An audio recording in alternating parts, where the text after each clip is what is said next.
مختصر خطبے میں آپ سے سورۃ الذاریات کے ایک واقعے کے بارے میں بات کرنا چاہ رہا ہوں۔ اللہ تعالیٰ نے قرآن میں جہاں جہاں کسی بھی قصے کا ذکر کیا ہے تو اس میں کسی نبی کی زندگی سے ایک چھوٹا سا لمحہ لے کر اس کے بارے میں ایک آیت نازل کی ہے۔ ہو سکتا ہے کہ جو مکالمہ ہوا ہوگا، جو ڈائلاگ ہوا ہوگا، وہ بہت لمبا ہوگا، لیکن اس کا ایک بہت چھوٹا حصہ اللہ تعالیٰ نے قرآن میں ڈال دیا، اور وہ جو چھوٹا حصہ ہے اس کی اتنی اہمیت ہے کہ وہی کافی ہے۔ آپ کو کبھی لگے گا کہ آپ کے پاس پوری تفاصیل نہیں ہے قرآن پڑھتے ہوئے، کہ آیت میں جو پہلے ہوا، جو بعد میں ہوا، اور کیا کیا ساری تفاصیل مسنگ ہیں، تو ایک چھوٹی سی بات کی گئی ہے تو ہمارا ذہن کس طرف جاتا ہے؟ جو بات نہیں کی گئی اس کی طرف چلا جاتا ہے۔ جیسے یوسف علیہ السلام کا قصہ ہے تو ان کی والدہ کا کوئی ذکر نہیں ہے، تو ہر کوئی پوچھتا رہتا ہے ان کی والدہ کون تھی، وہ ان کا نام کیا تھا۔ پھر بعد میں جا کے عزیز کی بیوی ہے تو بیوی کے نام کے پیچھے سارے پڑ جاتے ہیں کہ وہ بیوی کون تھی، اس کی شادی بعد میں ہوئی ان کے ساتھ کہ نہیں ہوئی، اس کا کیا ہوا۔ جو بات قرآن نے نہیں کی نا، اسی پہ سارا ذہن اس طرف چلا جاتا ہے، جو بات کہی جا رہی ہے اس پہ فوکس نہیں ہوتا۔ اصل میں یہ بھی قرآن کی ایک تربیت ہے۔ کبھی کبھی جو ٹیچر ہوتا ہے نا، وہ کم بات کرتا ہے، اور اس کا مقصد یہ ہوتا ہے کہ اسٹوڈنٹ جو ہے وہ اس کے 1000 سوال ہیں، وہ 1000 سوالوں کا جواب نہیں دے رہا، وہ آپ کو بس ایک بات بتا رہا ہے تاکہ آپ کا ذہن فوکس ہو جائے، اور وہ ایک بات آپ کے 1000 سوالوں کے آپ کو جواب بھی مل جائے نا، اس کا آپ کو اتنا فائدہ نہیں ہوگا اگر آپ اپنے سوالوں کو تھوڑا چھوڑ کر اس پہ فوکس کر لیتے اور اپنے آپ سے یہ پوچھتے کہ اس آیت میں جو بات کی جا رہی ہے اس کی بنیاد پر میرے ذہن میں کیا سوال آتے ہیں، اس آیت سے میں کیا سیکھ رہا ہوں، تو ہو سکتا ہے اس کے ذریعے انسان کی پوری زندگی بدل جائے۔ اور یہی ایک آیات کی طرف، قرآن کی آیات کی طرف ایک ذہنیت ہونی چاہیے ہماری، کہ اللہ تعالیٰ نے ہمیں ایک تحفہ دیا ہے، ایک خزانہ دیا ہے، اور اس میں مزید معلومات، اضافی معلومات کے بجائے جو معلومات اس آیت کے اندر ہے وہاں سے بات شروع ہونی چاہیے۔ یہ نہیں کہ اس آیت کو سمجھنے کے لیے ہمیں باہر کہیں پہلے جانا پڑے گا پھر ہم اندر آتے ہیں، نہیں، جو بات ہو رہی ہے اس پہ فوکس کرتے ہیں۔ تو اسی بات کو سامنے رکھتے ہوئے ایک چھوٹا سا واقعہ ہے۔ ابراہیم علیہ السلام اب ایسی عمر میں پہنچ گئے تھے، ان کی پہلی بیوی جو ہیں ان سے اولاد ان کو نہیں ہوئی، پھر ان کی دوبارہ دوسری شادی ہوئی ہاجرہ سے ان کو اولاد ہوئی بہت دیر میں جا کے اسماعیل علیہ السلام۔ اگر بائبل کی معلومات کو ہم لیتے ہیں تو قرآن اس کے مخالف نہیں ہے، تقریباً 86 سال کی عمر تھی ان کی جب ان کی پہلی اولاد ہوئی ہے، اسماعیل علیہ السلام۔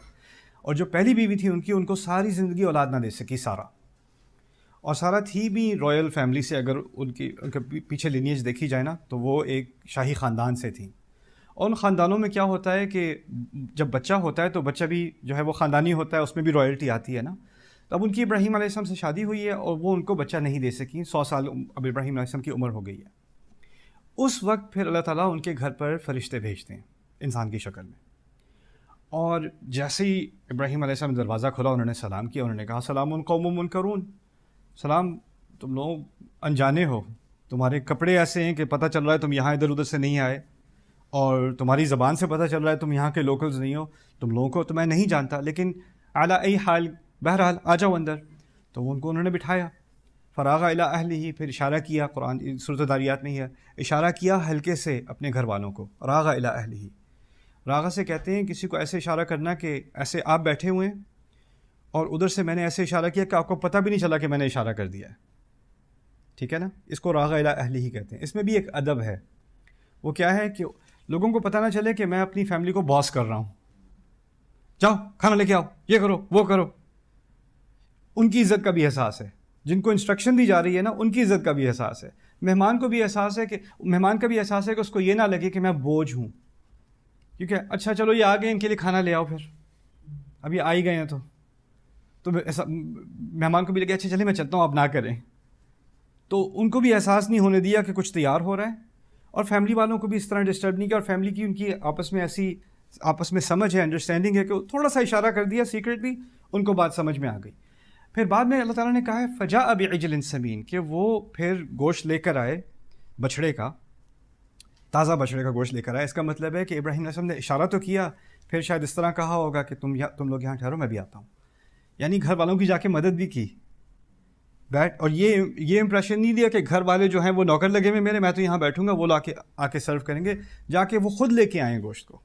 فجاء بعجل سمین فقربہ الیہم، انہوں نے ان کے سامنے پیش کیا کھانے کو، ان کے قریب لے کر آئے کھانے کو۔ اب نوجوان ہیں، سفر سے آئے ہوئے ہیں، سفر میں جب آپ چل بھی رہے ہوتے ہیں نا تو آپ کے ذہن پہ کھانا ہوتا ہے، اب سارے ریسٹورینٹس کے سائن دیکھ رہے ہوتے ہو کہ کوئی ایسا مل جائے کہ بس ٹرن لینے کی دیر ہے. اب یہ سفر سے آ رہے ہیں, یہاں کے لوگ نہیں ہیں, تو فوراً کھانے پر لپٹیں گے. قال الا تاکلون, تم لوگ کھا نہیں رہے, انہوں نے کہا تم لوگوں کے اس کی طرف ہاتھ ہی نہیں جا رہے.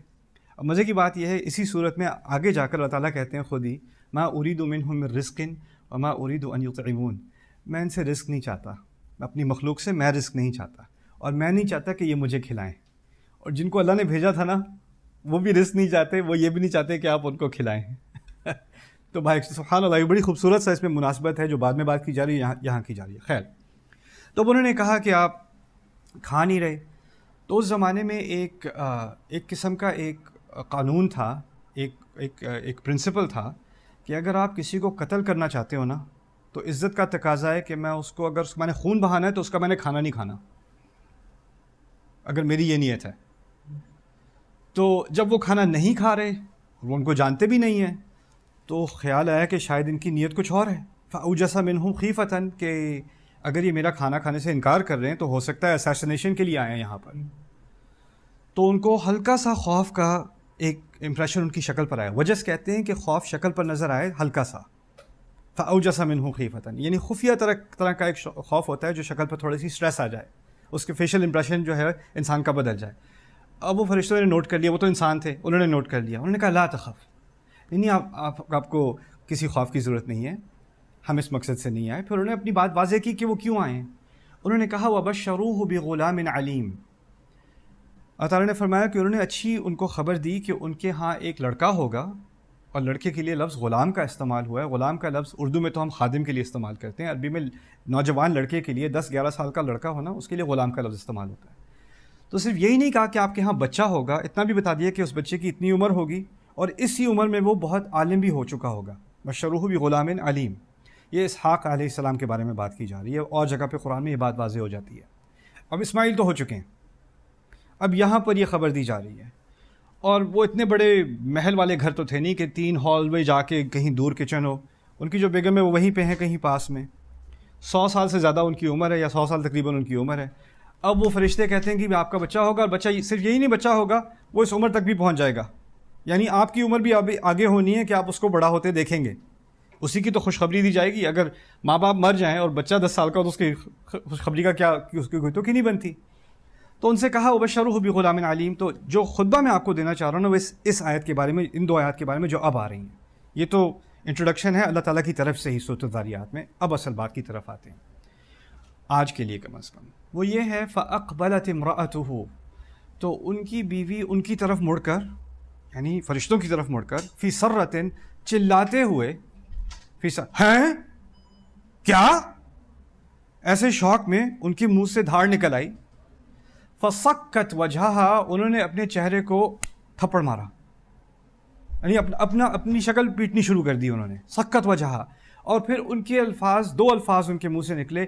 فقالت عجوز عقیم, انہوں نے کہا بوڑھی عورت. عجوز اصل میں عجز سے آتا ہے. عجز عربی میں کہتے ہیں جو کسی چیز کی اس میں طاقت نہ رہی ہو. اگر کوئی کھڑے ہونے کی طاقت نہیں رکھتا تو وہ کھڑے ہونے سے عاجز ہے, جس طرح ہم اردو میں بھی کہتے ہیں. یہی لفظ عربی میں استعمال ہوتا ہے. اسی لیے قرآن کو معجز کہا جاتا ہے. معجزہ جو کہتے ہیں نا, کہ اس کی کوئی مخالفت کرنے کی کوشش کرے تو اس میں وہ صلاحیت ہی نہیں ہوتی, وہ اس کا اعجاز اس پہ حاوی ہو جاتا ہے. تو جو قرآن کے اوپر غلبہ کرنے کی کوشش کرتا ہے وہ عاجز ہو جاتا ہے. اسی لیے قرآن کو معجز کہتے ہیں, یعنی عاجز کرنے والا. تو یہ لفظ انہوں نے کہا, میری تو صلاحیت ہی نہیں ہے. عجوز میں اور بھی اشارے ہیں. مجھ سے تو اب آرام سے بیٹھا بھی نہیں جاتا, آرام سے کھڑا ہوا نہیں جاتا, میں کہیں سیڑھیوں پہ نہیں چڑھ سکتی, میں کہاں بچہ دوں گی. عجوز. اور دوسرا لفظ انہوں نے استعمال کیا عقیم. عقیم اصل میں کہتے ہیں ایسی عورت کو جو شروع سے ہی اس میں اللہ تعالیٰ نے یہ صلاحیت نہیں ڈالی کہ اس کے ہاں بچہ ہو, ٹھیک ہے نا, جس کو ہم بانجھ کہتے ہیں. تو اگر وہ جوانی کی عمر سے ہی اس میں یہ مرض ہو یا اس میں یہ علت ہو تو اس کو عقیم کہتے ہیں. اگر بعد میں جا کے ہو سکتا ہے پہلے اس کے بچے ہوئے, بعد میں اب وہ پریگننٹ نہیں ہو سکتی, اس کو معقوم کہتے ہیں. تو عقیم ہوتا ہے شروع سے. تو انہوں نے یہ 2 لفظ استعمال کیے اپنی شکل پہ. انہوں نے ہاتھ مارے, چیخ ماری اور کہا عجوز عقیم, بوڑھی عورت جو بانجھ رہی ہے ساری عمر. یہ 2 الفاظ انہوں نے استعمال کیے. اب سوال یہ پیدا ہوتا ہے کہ اللہ تعالیٰ نے یہ فرشتے بھیجے ہیں ابراہیم علیہ السلام کو. قرآن ہمارے لیے آخری دن تک ہدایت ہے. ابراہیم علیہ السلام کو دو مقاصد کے لیے بھیجے، ایک ان کو اولاد کی خبر دینی ہے۔ اگر اللہ تعالیٰ ہمیں یہ باقی سین نہ بھی بتاتے کہ اس عورت نے چیخ ماری، اپنی منہ پہ انہوں نے خود تھپڑ مارے، پھر انہوں نے یہ دو الفاظ چلائے، اگر یہ ہمیں نہ بھی بتاتے تو جو معلومات ہمیں چاہیے تھی نا، کہ اولاد کی خبر دی، بعد میں بتا دیا اسحاق ہوئے، معلومات تو پوری ہو گئیں۔ اب اس تفصیل کا کیا فائدہ ہے؟ اس سے ہم کیا سیکھیں؟ اور پھر مزے کی بات یہ کہ جو فرشتے اللہ نبی کو بھیجتا ہے ان سے بات کرنے آئے ہیں اب، اور ان کی وائف کو بھی معلوم ہے کہ یہ اللہ کے نبی سے اللہ کے رسول سے بات کرنے آئے ہیں، لیکن وہ بیچ میں آ کے نہیں میں بات کروں گی۔ کیا کہا؟ بوڑھی عورت، بانج، ہائے ہائے۔ اب وہ کس سے بات کر رہی ہیں؟ ان فرشتوں سے۔ وہ فرشتے یہ بھی نہیں کہتے دیکھیں میڈم ہم جو ہیں یہ ابراہیم علیہ السلام سے بات کرنے آئے ہیں، یہ آپ کا بزنس، یہ آپ کے پروٹوکول سے، ہمارے پروٹوکول کے خلاف ہے، ٹھیک ہے، ہم صرف انبیاء سے بات کرتے ہیں، آپ سے بات نہیں کریں گے۔ انہوں نے ان کا جواب دیا، قالوا کذالک، جی ایسا ہی ہوگا، قال ربک، اسی طرح آپ کے رب نے کہا ہے، انہ هو الحکیم العلیم، وہی سب حکمت والا ہے، وہی سب جانتا ہے۔ عام طور پہ اکثریت قرآن میں آپ کو ملے گا العلیم الحکیم، کچھ مقامات پر ہے الحکیم العلیم، حکمت پہلے علم بعد میں۔ اور یہ جواب ان فرشتوں نے اس بوڑھی عورت کو دیا۔ تو قرآن نے یہ ایک ڈائیلاگ ریکارڈ کیا ہے، ایک بوڑھی عورت اور فرشتوں کے درمیان، اور اس کو بھی ہم ہدایت مانتے ہیں، تو اس کو تھوڑا سا سمجھنے کی ضرورت ہے۔ جب میں سورت پہ کام کر رہا تھا تو مجھے خیال آیا کہ یہ دو الفاظ بہت گہرے ہیں، عجوز، حکیم، اور ان کا جو ریاکشن ہے نا یہ بھی بہت گہرا ہے۔ تو میں نے اس پہ تھوڑی سی تحقیق شروع کی کہ جو عورتیں بچہ نہیں دے سکتی ان پر کیا گزرتی ہے، ان کی نفسیات کیسی ہوتی ہیں۔ مجھے نہیں پتا تھا کہ 60 to 80 ملین، اردو میں مجھے نمبرز نہیں آتے ابھی، 60 to 80 million women around the world cannot have a baby، 60 to 80 million. اور اب سٹیٹس بدل رہے ہیں، پرسنٹیجز بدل رہی ہیں۔ 20 سے 30 کی عمر میں 13% عورتیں ایسی ہیں جن کا چانس ہے کہ ان کا بچہ نہیں ہوگا، اور یہ چانس 30 سے 40 میں اب بڑھتا چلا جا رہا ہے۔ نئے سینسسز آ رہے ہیں، 30% چانس ہو گیا، 40% چانس ہو گیا۔ تو اب یہ کسی ایک عورت کی مشکل نہیں ہے، یہ کروڑوں عورتوں کی مشکل ہے، اربوں عورتوں کی مشکل ہے۔ اور اس کے بارے میں پھر میں نے جو ریسرچ پیپرز ہیں، ان لوگوں سے، ان لیڈی سے انٹرویوز کیے گئے ہیں جو عورت اب 70s 80s میں پہنچ چکی ہے، اس کی کبھی اولاد نہیں ہوئی، اس کی لائف کیسی ہے، اس کا اس بارے میں کیا خیال ہے، اس پر کیا اثر پڑا، ان کے سرویز کیے گئے ہیں، ان پہ اسٹڈیز کی گئی ہیں مختلف یونیورسٹیز میں دنیا میں۔ اس میں سے کچھ چیزیں سامنے آتی ہیں، وہ یہ ہیں کہ ایسی عورت جو بچہ نہ اس کا ہو سکا ہو اور وہ شادی شدہ بھی ہو، اس میں ڈپریشن اور انگزائٹی اور اس کو اپنے آپ کو کم تر سمجھنے کے احساسات باقی عورتوں سے 70-80% زیادہ ہوتے ہیں۔ اس کے ذہن میں کچھ احساسات ہوتے ہیں جیسے میں نے اپنے شوہر کا حق ادا نہیں کیا، اس کی خواہش تھی میں اس کو نہ دے سکی، میں کم تر ہوں، میرے اندر کچھ خامی ہے، جو میرا مقصد تھا میں پورا نہ کر سکی۔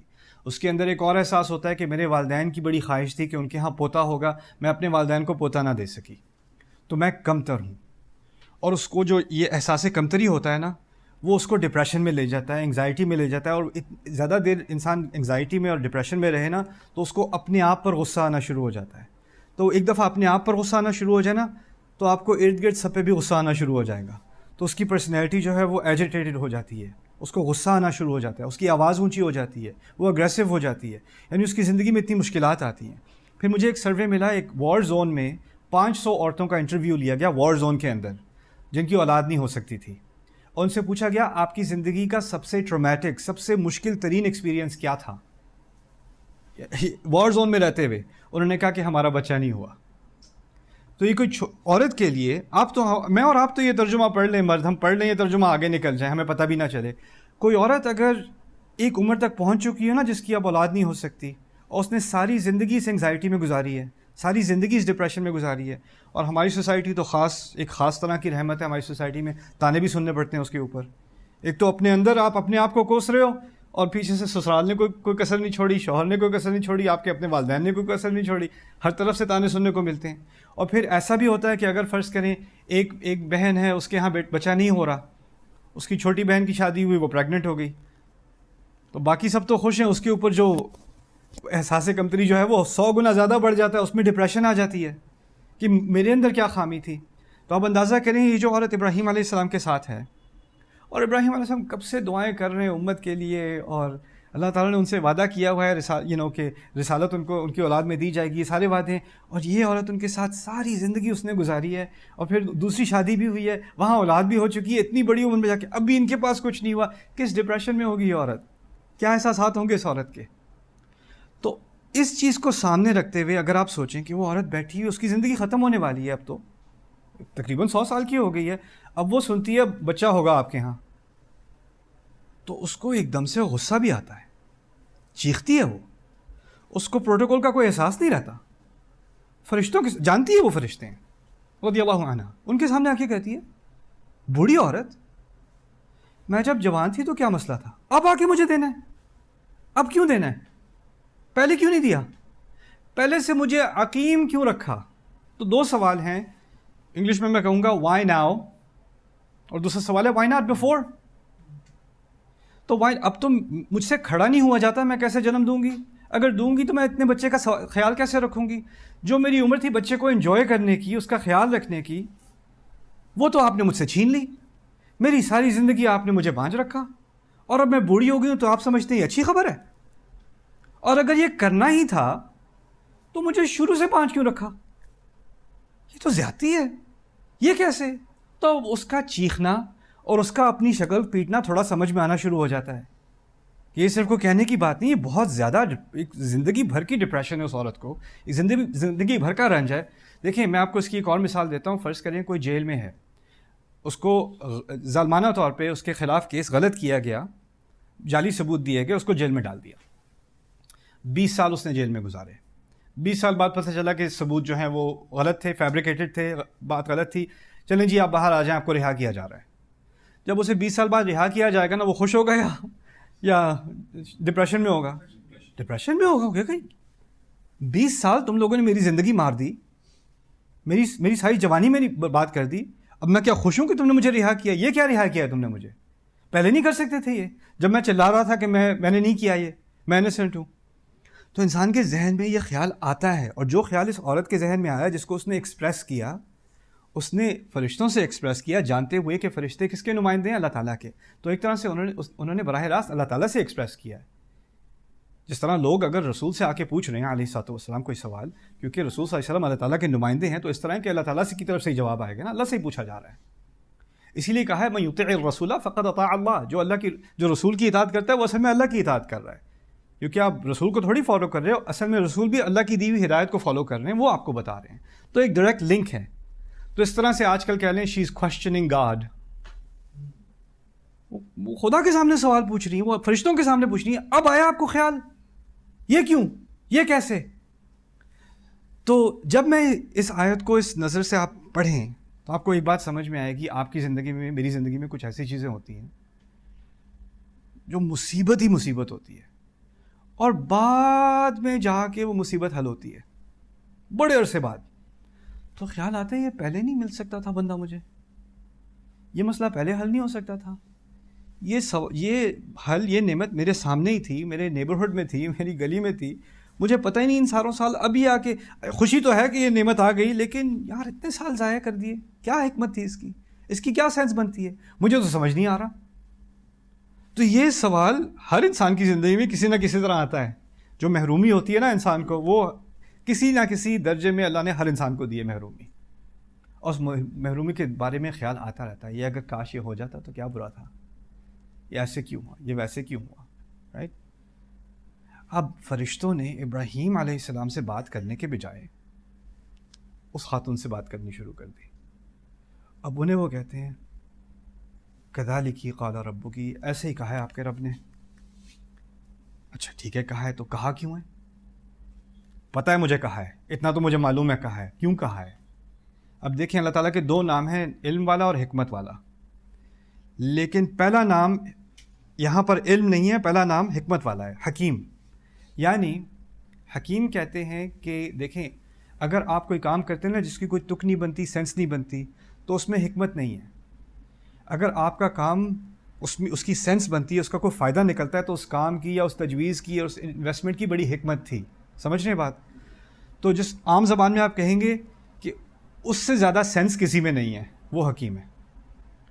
یعنی اللہ تعالیٰ کو معلوم ہے کہ ابھی ہی آپ کی اولاد ہونی تھی، اور اسی وجہ سے، اور اس میں ایک حکمت ہے جس کو آپ نہیں سمجھ سکتی، لیکن اللہ کو پتہ ہے کب آپ کو ماں بنانا تھا، اسی کا پلان تھا یہ کہ یہ محرومی والے سال جو ہے نا سارے اس میں آپ کو رکھنا تھا، یہ اس کی حکمت تھی. لیکن دوسری بات کہ آپ کے اوپر جو رنج گزرا ہے نا، جس اداسیوں سے آپ گزری ہیں، جو آنسو آپ نے خاموشی میں بہائے ہیں، جو تکلیف آپ کے اندر دل میں رہی ہے، جس تکلیف کے ساتھ آپ سوئی ہو، جس تکلیف کے ساتھ آپ اٹھی ہو، اس سب کو اللہ تعالیٰ کو پورا علم ہے، اس سب کا علیم. قالوا كذلك ربك قالوا انه هو الحکیم العلیم. ان دو الفاظ سے اس عورت کو تسلی مل گئی. اس کو تسلی کسی انسان سے نہیں آ سکتی، لیکن اس کا اللہ تعالیٰ کے ساتھ اب ایک ایسا رشتہ اللہ نے بنایا. اور ہمارے رب کے کئی نام ہیں، لیکن ان کی زندگی میں انہیں دو ناموں کی ابھی ضرورت تھی. جو اللہ کرتا ہے حکمت سے کرتا ہے. اگر اس نے ابھی مجھے رہا کیا ہے جیل سے، اگر اس نے آج مجھ سے یہ مصیبت ہٹوائی ہے، اس کا پلان تھا. یہ پہلے بھی ہٹوا سکتا تھا، لیکن اس کی حکمت تھی کہ آج میں اس مصیبت سے نکلوں. اور جس مصیبت سے میں گزر رہا تھا اس سے وہ ناواقف نہیں تھا، اس کو پتا تھا میں کس مصیبت سے گزر رہا ہوں. وہ علیم ہے، انہ هو الحکیم العلیم. تو یہ ایک عظیم حکمت ہے. اب اس کو آگے سمجھ لیں. اسماعیل علیہ السلام کی جو پیدائش ہے وہ پہلے ہو چکی ہے، اور اس کے بعد ان کی اولاد میں ہزاروں سال گمراہی رہی ہے اسماعیل کی اولاد میں. اور آخر میں جا کے رسول اللہ صلی اللہ علیہ وسلم اسماعیل کی اولاد سے آئے ہیں ہزاروں سال بعد. تو ابراہیم علیہ السلام رسول ہیں، پھر اسماعیل رسول ہیں. اسماعیل علیہ السلام کے بعد ہزاروں سال کی گمراہی ہے، اور اس کے بعد آخر میں آ کے محمد رسول اللہ صلی اللہ علیہ وسلم. اور یہ جو عورت ہے نا جو بانجھ رہی ہے، اس کی اولاد اب ہیں اسحاق نبی، ان کی اولاد ہیں یعقوب نبی، ان کی اولاد ہیں یوسف نبی. ان کی اولاد کے بارے میں آگے اللہ تعالیٰ نے بتایا ہے کلما ہلک، اور حدیث میں بتایا گیا کلما ہلک نبی خلف نبی. بنی اسرائیل میں جو ہے نا انبیاء ایک کے بعد دوسرے آتے رہے، ایک کی موت ہوتی دوسرا آ جاتا. ہر جنریشن میں مسلسل عیسیٰ علیہ السلام تک انبیاء ہیں. وہ تمام انبیاء کی ماں ہیں. وہ جو عورت بانجھ رہی ہے نا، اس کو اس بات کا علم بھی نہیں ہے کہ وہ کس کی ماں ہے. وہ موسیٰ کی بھی ماں ہے، وہ زکریا کی بھی ماں ہے، وہ یحییٰ کی بھی ماں ہے، وہ عیسیٰ کی بھی ماں ہے، ان تمام کی ماں ہے. وہ مریم کی بھی ماں ہے، کیونکہ وہ سب اسحاق سے آ رہا ہے، وہ سب اسحاق سے آ گیا. سبحان اللہ. تو آپ کو نہیں معلوم کہ شاید جس مصیبت سے آپ گزر رہے ہو نا، اس سے نکلنے کے بعد جو اللہ کا آپ کے لیے پلان ہے، ہو سکتا ہے اس کا فائدہ آپ کے جانے کے 100 سال بعد بھی چلتا رہے، آپ کے جانے کے 300 سال بعد بھی چلتا رہے. ہم اپنی زندگی میں جو پھنس جاتے ہیں نا، تو ہمیں اپنی زندگی انفینٹ معلوم ہوتی ہے کہ یہ تو مسئلہ کبھی بھی حل نہیں ہوگا. آپ کی زندگی کبھی والی نہیں، ہمیشہ والی نہیں ہے. آپ کی زندگی کچھ لمحے اس دنیا میں، لیکن جو نعمتیں اللہ آپ کو دے دے اور اس کا آپ صحیح استعمال کر لیں نا، اس پہ شکر گزاری کر لیں، تو ہو سکتا ہے اس کے اثرات کئی سالوں تک، صدیوں تک، دنیا تک پھیلتے رہیں، جاتے رہیں. آپ اس کا اندازہ نہیں کر سکتے.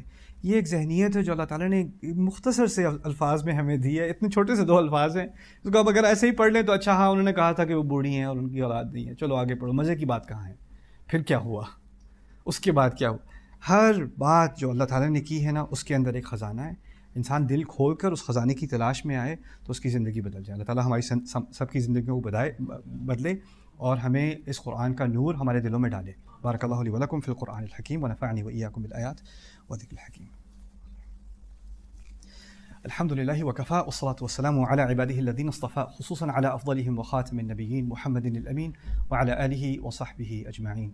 قال الله عز وجل في كتابه الكريم بعد أن أقول أعوذ بالله من الشيطان الرجيم إن الله وملائكته يصلون على النبي يا أيها الذين آمنوا صلوا عليه وسلموا تسليما. اللهم صل على محمد وعلى آل محمد كما صليت على إبراهيم وعلى آل إبراهيم في العالمين إنك حميد مجيد. اللهم بارك على محمد وعلى آل محمد كما باركت على إبراهيم وعلى آل إبراهيم في العالمين إنك حميد مجيد. عباد الله رحمكم الله، اتقوا الله. إن الله يأمر بالعدل والإحسان وإيتاء ذي القربى وينهى عن الفحشاء والمنكر ولذكر الله أكبر والله يعلم ما تصنعون. أقم الصلاة إن الصلاة كانت على المؤمنين كتابا موقوتا.